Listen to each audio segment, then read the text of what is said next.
সমুদ্রের মধ্যে একটা দ্বীপ, মানে স্তর পড়ে গেছে, একটা বিশাল একটা দ্বীপ। তখন উনি চিন্তা করছেন যে এই জায়গায় কোনো মানুষ নাই, এখানে কোনো জীবজন্তু নাই, পশু পাখি নাই, একবারে মানে নির্ঝম একটা জায়গা। ওই জায়গাতে পার হয়ে পারলে আল্লাহর ইবাদত আমি করব, আমার আর দুনিয়ার এই ঝামেলা আমি আর করবো না, মানে সংসার আমি ত্যাগ করবো। এই একটা মনোভাব নিয়ে উনি এক সময় ওই দ্বীপে পার হয়ে চলে গেলেন। দ্বীপে পার হয়ে যায় উনি আল্লাহ পাকের ইবাদত বন্দি ঘোষণা করা শুরু করে দিলেন। উনি সারাদিন রোজা রাখে, রাত্রে দাঁড়া নফল নামাজ পড়ে, এরকম ভাবে ইবাদত বন্দি যখন শুরু করলেন, আল্লাহর উপরে যখন পুরা তাওয়াক্কুল করে ওই দ্বীপে পার হয়ে চলে গেল, আল্লাহ রাব্বুল আলামিন ওনার উপরে খুশি হয়ে একটা আনার গাছ ওখানে তৈরি করে দিলেন। সুবহানাল্লাহ। আসসালামু আলাইকুম প্রিয় দর্শকবৃন্দু, অবশ্যই আমাদের চ্যানেলটি সাবস্ক্রাইব করে রাখুন, পাশে বেল আইকন বাজিয়ে দিন পরবর্তী ভিডিও সবার আগে পাওয়ার জন্য। كيف تكفرون بالله وكنتم أمواتا ثم يحييكم ثم يميتكم ثم إليه ترجعون. وقال رسول الله صلى الله عليه وسلم من تشبه بقوم فهو منهم أو كما قال عليه الصلاة والسلام. আলহামদুলিল্লাহ,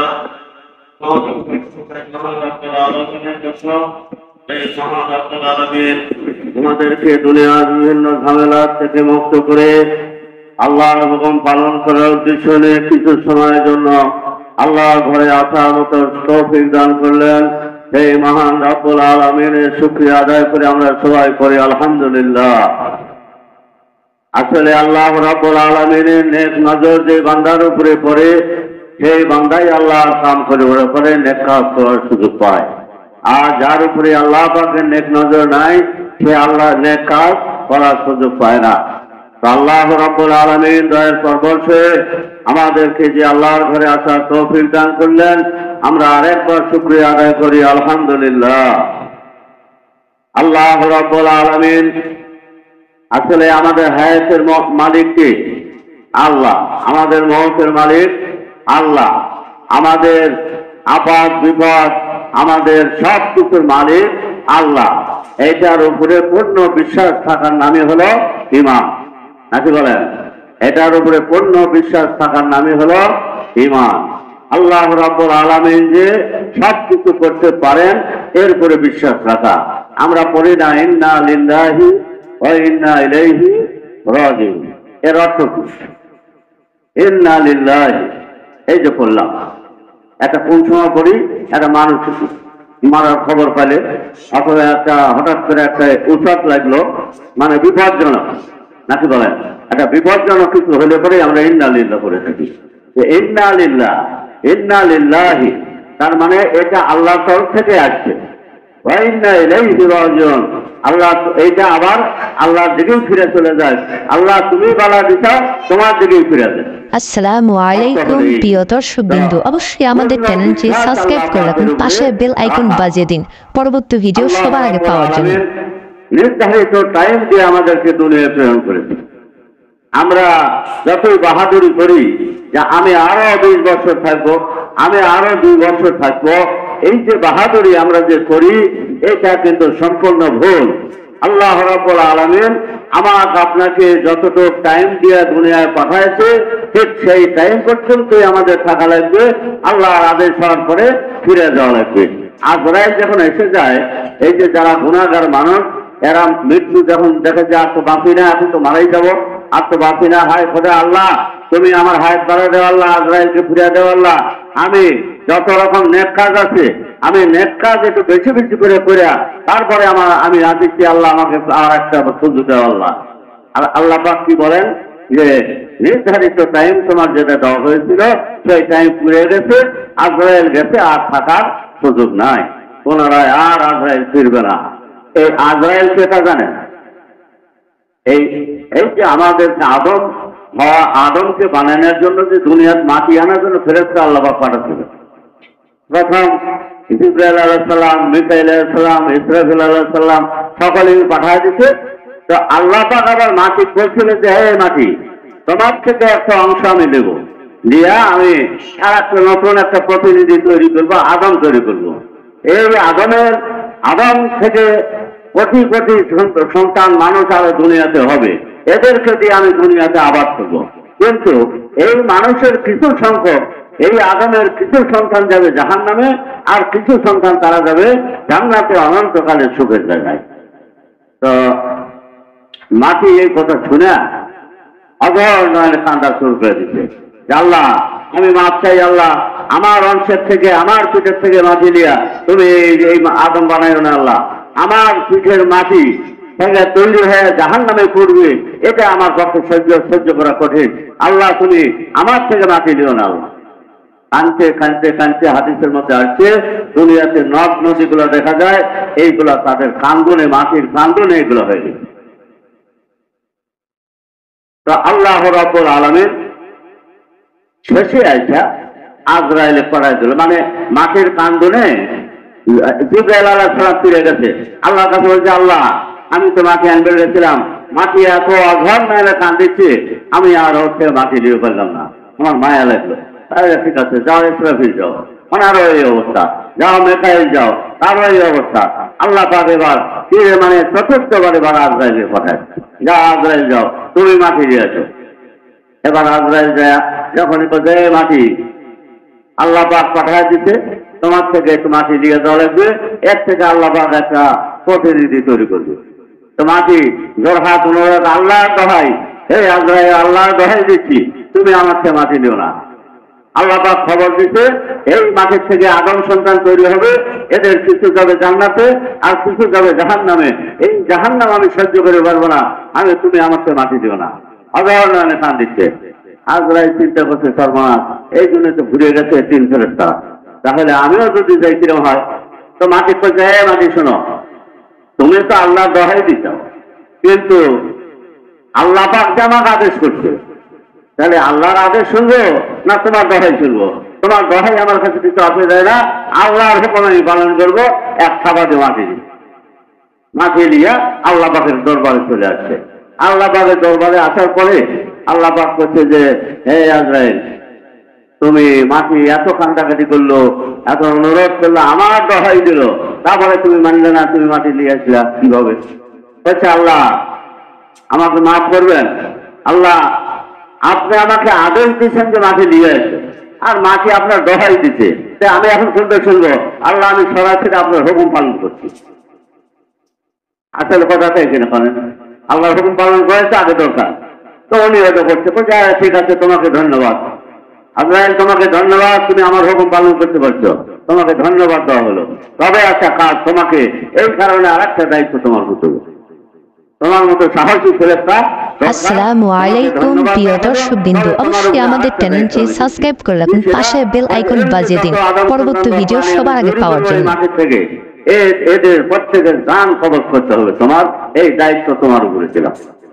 আজরাইল এবার কান্নাকাটি শুরু করে দিচ্ছে, আল্লাহ, আমি মাফ চাই করা, আল্লাহ, দুনিয়ার সব মানুষ আমার কাল পারবি যে এইটা আমাদের জান বের করলো, এইটি মারলো, আমার উপর খালি হয়েছে সব আসবে, আল্লাহ আমি মাফ চাই, এই কাম আমি পারবো না। আল্লাহ রাব্বুল আলামিন কি বললেন, হে আজরাইল, তোমার চিন্তার কোনো কারণ নাই, আমি এমন কিছু করব, এমন একটা ব্যবস্থা করব, তোমার কথাই কেউ করবে না যে আজরাইল দিয়ে গেছে, তোমার কথাই কেউ করবে না। আসলে পরিস্থিতি তাই হচ্ছে কিনা বলেন? কারণ কেউ জ্বর হয়ে মলো, কেউ পানি করে মলো, কেউ আগুনে করে মলো, কেউ কি হলো স্ট্রোক করলো, বিভিন্ন, কেউ বৃদ্ধ হয়ে একেবারে লুড়াচুড়া হয়ে গেছে, ওই জন্য 5 দিন বা সুবাবু পুরো হয়ে মরে গেছে। আজরাইলে কেউ দোষ দেয় যে আজরাইল এসে নিয়ে গেল? আল্লাহ রাব্বুল আলামিন আল্লাহর কুদরতে ব্যবস্থা করেছেন, আল্লাহর কুদরতে ব্যবস্থা করেছেন। আল্লাহর এক ওলি, এক বুজুর্গ এরকম ইবাদত বন্দী করে। আমাদের নবীর সময় আয়াত নাযিল হয়েছে যে লা রুহবানিয়াতা ফিল ইসলাম, ইসলামের মধ্যে বৈরাগ্য নেই, মানে ধর্ম, মানে সংসার ত্যাগী যাকে বলা হয়, সংসার ত্যাগী এটা নাই, জায়েজ নাই। আর আগের জামানার নবীদের সময় সংসার ত্যাগী জায়েজ ছিল। এই জায়েজ ছিল তো আল্লাহরে বলি, উনি ইবাদত বন্দী করে, সংসার করে, সংসারের যাবতীয় কাজকর্ম করে, এই বিভিন্ন বাচ্চা যারা আছে এদের জন্য উপার্জন করা লাগে, মেহনত করে, আল্লাহর ইবাদত 5 ওয়াক্ত নামাজ, রোজা এবং নফল সুন্নত যত আছে কোনো ইবাদতই ছাড়ে না, সব মানে ইবাদত বন্দী করে। উনি একটা বুজুর্গ। এই বুজুর্গ ইবাদত বন্দী করতে করতে একসময় চিন্তা করলো যে দুনিয়া তো থাকার জায়গা না, এখন তো মরাই লাগবে, কিন্তু আমি এই যে বিবি বাল বাচ্চার জন্য যে সময়টা লাগাচ্ছি, যে মেহনত আমি করি, আমার বিবি বাল বাচ্চা বাজানোর জন্য যে সংসার উপার্জন করা লাগে, এই যে সময়টা আমার যায়, এই সময়টা যদি আমি ত্যাগ করিয়া আমি এমন একটা জায়গা পেলামনি, নির্জন একটা জায়গা পেলামনি, সেখানে আমি ইবাদত বন্দী করে ফেললে আল্লাহ পাকের কাছে আমি আরো নৈকট্য লাভ করে করতাম। এমনি ভাবে চিন্তা করতে করতে করতে এক সময় উনি দেখে যে বিশাল সমুদ্রের মধ্যে একটা দ্বীপ, মানে স্তর পড়ে গেছে, একটা বিশাল একটা দ্বীপ। তখন উনি চিন্তা করছেন যে এই জায়গায় কোনো মানুষ নাই, এখানে কোনো জীবজন্তু নাই, পশু পাখি নাই, একবারে মানে নির্ঝম একটা জায়গা। ওই জায়গাতে পার হয়ে পারলে আল্লাহর ইবাদত আমি করব, আমার আর দুনিয়ার এই ঝামেলা আমি আর করবো না, মানে সংসার আমি ত্যাগ করবো। এই একটা মনোভাব নিয়ে উনি এক সময় ওই দ্বীপে পার হয়ে চলে গেলেন। দ্বীপে পার হয়ে যায় উনি আল্লাহ পাকের ইবাদত বন্দী ঘোষণা করা শুরু করে দিলেন। উনি সারাদিন রোজা রাখে, রাত্রে দাঁড়ায় দাঁড়ায় নফল নামাজ পড়ে, এরকম ভাবে ইবাদত বন্দী যখন শুরু করলেন, আল্লাহর উপরে যখন পুরা তাওয়াক্কুল করে ওই দ্বীপে পার হয়ে চলে গেল, আল্লাহ রাব্বুল আলামিন ওনার উপরে খুশি হয়ে একটা আনার গাছ ওখানে তৈরি করেছিলেন। সুবহানাল্লাহ, ওনার খাওয়ার ব্যবস্থা করেছে। উনি দেখে যে একটা আনার গাছ, তখন ওই একটা আনার পরে ওই দানাগুলা খায়, আর সারাদিন আর খাওয়া লাগে না। ওই একটা আনার খেলেই ওনার পেট ভরে যায়, আর খাওয়ার ক্ষুধার কোনো ভাব হয় না। এখন পানি খাওয়ার দরকার, একটা ভালো স্বচ্ছ পানি পেলে হয়। এখন দেখে ওই স্তরের এক সাইডে একটা মানে ঝর্ণা বয়ে যাচ্ছে, খুব স্বচ্ছ ভালো পানি। ওই পানি মুখে দিয়ে দেখে একেবারে মানে মধুর মতো মিষ্টি পানি। ওই পানিটা উনি খেলো, খাওয়ার পরে ওনার আর পিঠা খাওয়া হয় না। এইভাবে উনি দিনের মধ্যে একবার একটা আনার ফল খায়, আর একবার করে ওই পানি খায়। খাওয়ার পরে আর সারাদিন পানি পিপাসাও লাগে না, সারাদিন খাওয়ার ক্ষুধাও লাগে না। এইভাবে উনি দিন অতিবাহিত করতে লাগলো, আর দিন রাত 24 ঘন্টা খালি ইবাদত করতে করতে করতে ওনার বয়স হয়ে গেল 500 বছর। 500 বছর বয়স হয়ে যাওয়ার পরে ওনার বার্ধক্য এসে গেল। এখন গায়ে বর্তল কমে গেছে, মৃত্যু আইসে নিকটে এসে গেছে। আল্লাহ কাছে প্রার্থনা করছে, হে রব্বুল আলামিন, আল্লাহ তুমি 500 বছর আমাকে ইবাদত করার তৌফিক দিলা। আল্লাহ এখানে এই দ্বীপের উপরে তুমি আর আমি ছাড়া তো আর কেউ নাই। আল্লাহ তুমি তো দেখেছ আমি কাউকে দেখানোর জন্য ইবাদত করি নাই, কারোর জন্য আমি ইবাদত করি নাই, আমার নিজের নাম বুঝি বাড়ানোর জন্য আমি ইবাদত করি নাই। আল্লাহ একমাত্র তোমাকে রাজি খুশি করার জন্য, আমি তোমার সঙ্গে বন্ধুত্ব করার জন্য আমি এই ইবাদত বন্দী করেছি। আমি সংসার ত্যাগ করে চলে আসছি। আল্লাহ তোমার কাছে আমার দুটা আল্লাহ তোমার কাছে আমার দুটা আবৃত্তি, এখানে আমি আর তুমি ছাড়া আর কেউ নেই। আল্লাহ দোয়া করেছে, আল্লাহ আমি তখন বেশি দিন বাঁচবো না, এখন মারা যাবো, তা আমি মৃত্যুর সময় যেন আমি সেজদা অবস্থায় আমি সেজদা অবস্থায় যেন মারা যাই, এটা তোমার কাছে আমার দরখাস্ত। দ্বিতীয় নাম্বার দরখাস্ত আমার, আমি যেন এই সেজদা অবস্থায় কিয়ামত পর্যন্ত এই দ্বীপের উপরে থাকি। আল্লাহ তুমি কুদরতে সবকিছু পারো, তোমার কুদরতি ক্ষমতায় আমাকে কিয়ামত পর্যন্ত সেজদার অবস্থায় রাখবা, আর সেজদার অবস্থায় যেন আমার আজরাইল জান দিয়ে চলে যাবে। আল্লাহ পাক দুটো দয় কবুল করে আল্লাহ পাক আজরাইল পাঠিয়ে দিতে।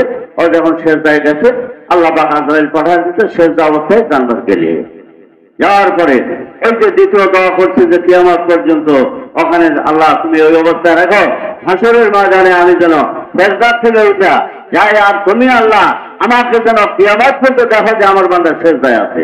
এই উদ্দেশ্যে এই কাম করতে হবে যে তুমি যেন কিয়ামত পর্যন্ত আমাকে দেখো যে আমি তোমার সেজদায় করে আছি, এটা যেন হাসরের ময়দানে সেজদা থেকে ওটা শুরু কি আমার। আল্লাহ পাকে দোয়া কবুল করছে। করার পরে ওখানে উনি মারা গেল। হচ্ছে আল্লাহ আমার তো জানাজা করার লোক নাই, আমার তো দাফন কাফনের লোক নাই। আল্লাহ তুমি আমার লাশকে ব্যয়িত করো না। আল্লাহ তুমি তোমার কুদরতি ভাবে তুমি আমাকে হেফাজত করো। তো আল্লাহ পাক ওখানে ফেরেশতা পাঠায় দিয়া ওনাকে মানে আড়াল করে দিতে, ওখানে গাছ হয়ে গেছে, গাছ গাছালি হয়ে ওই জায়গাটা আড়াল হচ্ছে এবং ভয়াবহ জায়গা, ওখানে কোনো মানে বণিকরা ওখানে যায় না, কোনো ব্যবসায়িকরা ওই স্তরে যায় না, ওখানে গেলেও মানে ওই দৃশ্য দেখলে পরে ভয় লাগে, কেউ ওই দ্বীপের উপর যায় না। এইভাবে আল্লাহর কুদরতে ওনাকে হেফাজতে রাখছে। আল্লাহ নবী বলেছেন যে কিয়ামত পর্যন্ত আল্লাহ পাক এই দ্বীপের উপরে গাছ তৈরি করে দিচ্ছেন, আর গাছের শিকড়ের নিচে ওনার লাশ এখনো শ্রেষ্ঠ অবস্থায় আছে, কিয়ামত পর্যন্ত আল্লাহ পাক তৈরি করে। আল্লাহ পারে কি পারে না বলে, আল্লাহ রাব্বুল আলামিনের কুদরতে ওনার লাশ এভাবে থাকলো। আল্লাহর কুদরতে আল্লাহ পাক ফেরেশতা পাঠিয়ে দিলেন, যাও আমাদের বান্দা আমাদের দেখে দিয়েছে, বহুত মেহনত করছে, 5-7 বছর আমার আলোচনা করলে ওকে আমার কাছে নিয়ে এসো। এবার ফেরেশতা ওনাকে আল্লাহর ওই ওলিকে নিয়ে যায় আল্লাহ পাকের সামনে হাজির করতে। করার পরে আল্লাহ পাক বলেছে যে যাও, তুমি তো খুব ইবাদত বন্দী করছো, তো আমি দয়া করে আমি আমার অনুগ্রহে তোমাকে আমি ক্ষমা করে দিলাম, তুমি যাও জান্নাতে যাও। ফেরেশতারা যাও, একে জান্নাতে দিয়ে আসো। এ কথা বলছে তখন বুজুর্গ চিন্তা করছে যে 500 বছর বাড়ি ঘর ত্যাগ করে আমি সংসার ত্যাগী হইয়া আমি 500 বছর ইবাদত করলাম, মনে মনে বলিচ্ছে এটা 500 বছর ইবাদত করলাম, আর তাহলে আমার ইবাদতের সবগুলো গেল বুঝি। আল্লাহ পাক বলেছে যে আমি অনুগ্রহ করে আমি তোমাকে দয়া করে মায়া করে ক্ষমা করে দিলাম, তুমি জান্নাতে যাও। আল্লাহ দয়া দিতে, আল্লাহ ক্ষমা করে দিয়ে আমাকে জান্নাতে দিচ্ছে, তাহলে 500 বছর যে একেবারে সংসার থেকে হয়ে আমি ইবাদত করলাম, আমাদের সবগুলো গেল বলতে মনে মনে একটু কল্পনা করছি।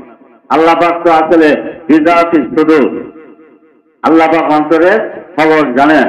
আল্লাহ পাক সাথে সাথে ফেরেশতা বলে, ফেরেশতা যাও, একে নিয়ে যায় জান্নাতে, না একে নিয়ে যায় ওই জাহান্নামের থেকে একটু দূরে, যে যেখানে জাহান্নামের একটু গরম হাওয়া আছে এরকম একটা জায়গায় নিয়ে যায়, ওকে কিছু সময় খাড়া করে যাও।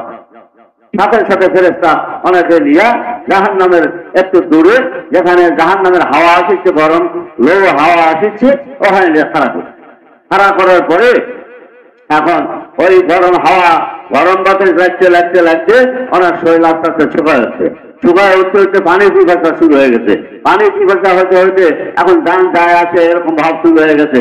তখন চিল্লাচ্ছিল, আল্লাহ পানির ব্যবস্থা করে দেওয়া, আল্লাহ আমি মরে গেলাম, আল্লাহ আমি তো আর থাকতে পারি না, আল্লাহ পানির ব্যবস্থা করো। ইতিমধ্যে একজন ফেরেশতা এক পিয়ালা পানি দিয়ে উনি আসছে। তো পানির পিয়ালা দেখে বলেছে, ভাই আমাকে দয়া করে এক পিলা পানি দাও, আমাকে দাও ভাই, আমার জান বাড়ে গেল ভাই, পানি দিতে আমাকে দাও ভাই, ঠান্ডা পানি আছে নাকি দাও আমাকে দাও।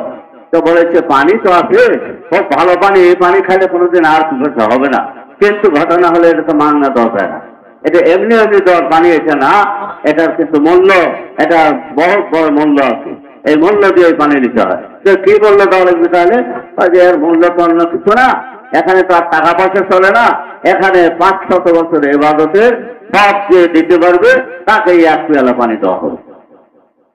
এখন কি অবস্থা, আর একটু গান আসি যাই, পানি বিভেজা ভোগ শুকায় যাচ্ছে, এখন নিঃশ্বাস চলে না, এই মতো অবস্থায় এখন বলছে ভাই এই 500 বছর আর কিছু কম হয় না, বলে না না একটা সব কম হলেই পানি দেওয়া যাবে না, এটা তো সেই পানি না। তো বলছে যে আগে পানি দাও, আমার গান আগে বাসুক, তারপরে চিন্তা হবে না, আগে পানি দাও, আমার 500 বছর এবার সব দিয়ে দিলাম তোমার, তুমি দাও পানি দাও, আগে গান বাসে আমি, তারপরে আলোচনা করবো। এবার পানি ঝকঝক করে খেয়াল দিচ্ছে, 500 বছর এবার সব ফেরস্তা দিয়ে দিচ্ছে। আল্লাহ বলেছে যাও আমার বান্দাকে এখন থেকে নিয়েছে, এটি আনো আমার কাছে আনো।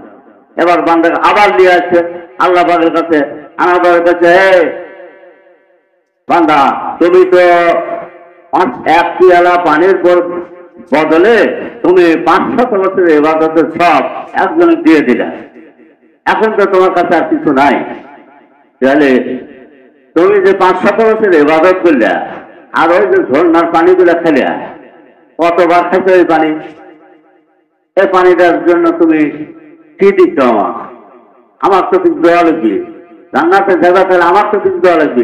এক পেয়ালা পানির জন্য যদি 500 বছর সব দেওয়া লাগে, তাহলে আমি যে নিয়ামত দিলাম 500 বছর পানি খেলা, 500 বছর আনার খেলা, তোমাকে যদি দুটা মুখটা দিয়েছিলাম, এই মুখ দিয়ে কথা বললা, দুটা চোখ দিয়েছিলাম, চোখ দিয়ে দেখলা, যাবতীয় নিয়ামত আল্লাহ পাক তার সামনে প্রকাশ করে দিল যে আমি এই নিয়ামত তোমাকে দিচ্ছি, এই নিয়ামতের বদলে আমার কি দিচ্ছ তুমি দিয়ে জানাতে আছে, আর কিছু আছে কারণ ওখানে আর তার কিছু আছে, আর কিচ্ছু নাই। সাথে সাথে বলছে, আল্লাহ আমি বুঝতে পারছি খোদা আমার ভুল হয়ে গেছে, আল্লাহ মাফ করে দাও। আল্লাহ মানুষের ইবাদতের দ্বারা জান্নাতে যাওয়া সম্ভব না, তোমার অনুগ্রহ আর দয়া ছাড়া দুনিয়ার কেউ জান্নাতে যেতে পারবে না, আল্লাহ তুমি দয়া করে আমাকে মাফ করে দাও। আল্লাহ পাক বলছে, হ্যাঁ এবার বুঝে আসছে, যাও ফেরেশতা আপনি জান্নাতে দিয়ে দাও।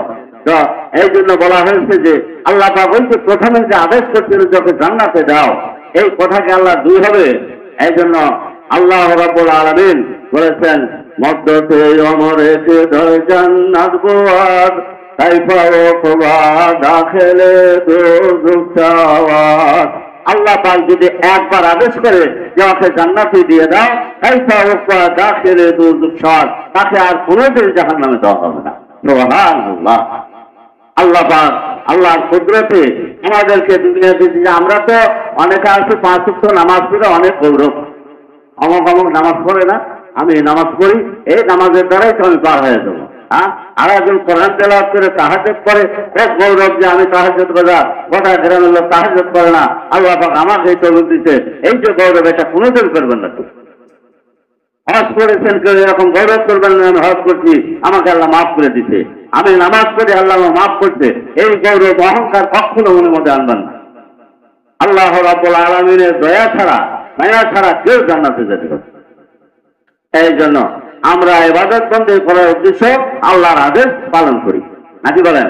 আল্লাহর আদেশ আমরা পালন করি, এর দ্বারাই আমার গৌরব না, অহংকার না যে আমি একবারে জান্নাতি হয়ে যাচ্ছি, আমাকে মাফ করে দিতেই হবে, এমন কিছু না। এরকম যেন কল্পনার ভিতরে আমাদের না আছে। আমরা 5 ওয়াক্ত নামাজ আল্লাহর হুকুম এটাকে পালন করব, আল্লাহ আল্লাহ রাসূলের বিধান অনুযায়ী জীবনযাপন করব। আল্লাহ পাক আমাদের সবাইকে যেন ক্ষমা করে দেন। সবাই বলেন আমিন। আখিরু দাওয়ানা আলহামদুলিল্লাহি রাব্বিল আলামিন। আসসালামু আলাইকুম প্রিয় দর্শকবৃন্দ, অবশ্যই আমাদের চ্যানেলটি সাবস্ক্রাইব করে রাখুন, পাশে বেল আইকন বাজিয়ে দিন পরবর্তী ভিডিও সবার আগে পাওয়ার জন্য।